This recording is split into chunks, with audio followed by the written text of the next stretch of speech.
I suppose me and you are slightly different in that we've gone down quite niche. We're different in many Yeah. ways, but we've gone down a niche route for the sort of stuff we do. But what are the challenges of pond photography? Um, I guess if you compare it to sort of your sort of fishy stuff, to put the technical term, Yeah, you can't really get in the pond with most of it and pretty much none of it because most ponds, when in a river, if you start at the bottom, it very quickly, well, not very always very quickly clears, but it does clear. Whereas a pond, you could be there all day waiting for it to clear. Um, it's not. It's hard to say this without trying to big up what I do, which I'm terrible at doing anyway. But if you just people think it's you put the animal in a tank and you're done, which occasionally, something like a great walk boatman that sits at the surface, you might get away with. But there's so many different things, and even to this day, I'll set up exactly how I did the day before, and I can't get reflections and refractions off the glass and stuff. It's because you have to use, obviously, as well, you have to use an aquarium for some of these small things. It's just not practical, yeah, and yeah. and you're destroying the habitat if you get in a small little pond with them. Um, yeah, it's been a bit of a learning curve. Yeah, one challenge was there isn't really much in literature on how to do it.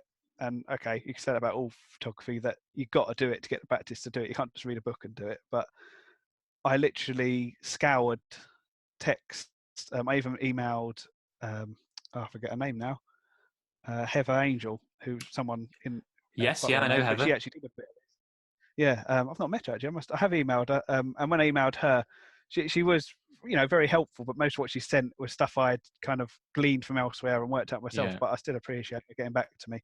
It was quite funny because I sent her something back about because she said to use bevel glass in a workshop of things she wrote up that I read, and I said, "Oh, I could get wet dry paper and just use normal glass, to smooth off the edges." And she actually put that in an article she wrote a few weeks later. So I think me emailing her, it's nice that I sort of helped out a little bit, hopefully there, or at least gave her an inspiration. That's a bit of a big word. A nudge to write something about it's probably more accurate.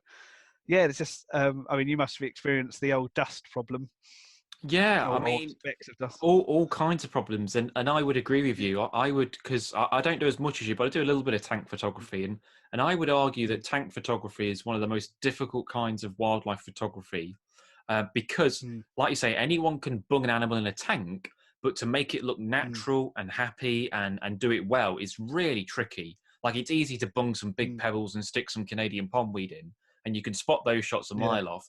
But to Oh get no. it, as I'm sure you do, but to get Yeah. it to the point where I always think it's successful when someone goes, "Oh, how did you take that underwater?" When they don't know you did it in a tank. That's Yeah. how I kind of know you've done it right. And I would actually say underwater photography is easier because you haven't got to try and make it Mm. look natural because it is because you're already in there. Yeah. But to try and Yeah. make If a you get the tank, location and the equipment, isn't it? Yeah, yeah, that's the trick with that one, isn't it? It's the opposite problem. no, definitely. So I think I've got a hell of a lot of respect for the stuff you do, Neil, because you're certainly the leading person in tank photography in the UK. I know there's not a huge list, but you're top of the pile, and the I do. and the work you It's do a is fantastic. it's a joke I make, isn't it? I sometimes mention you in it, going, "Oh yeah, we're in the top 10 UK, pond creature photographers. There's only 6 of us." You know? That's the thing. Well, that's it. Take Yeah. it as a compliment.